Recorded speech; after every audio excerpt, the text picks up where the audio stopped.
মুমিনদেরকে বলা হয়েছে তোমরা কখনো হতাশ হবে না, কারণ তাকদীর লেখা হয়ে গেছে, হতাশ হওয়ার কোনো কারণ নাই। একটা প্রবণতা আমরা সমাজে দেখছি আত্মহত্যার।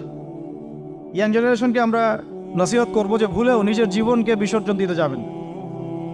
আল্লাহ রাব্বুল আলামিন আপনাদেরকে সৃষ্টি করেছেন তার ইবাদত করার জন্য এবং তার জমিনে তার দিনটাকে প্রতিষ্ঠা করার জন্য।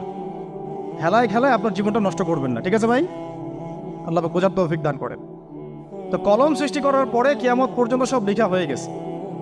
এখন আমাদের এই পৃথিবীতে তো মানুষ ছিল না, ছিল? এদিকে মনোযোগ দেন। এই পৃথিবীতে কি আগে মানুষ ছিল? এই পৃথিবীতে আগে কি ছিল তাহলে বলেন? হ্যাঁ, মাশাআল্লাহ। এই পৃথিবীতে আগে কি ছিল? এখন ওরা নাই। সবার সাথেই কিন্তু একটা করে আছে, কমপক্ষে কয়টা করে? সবার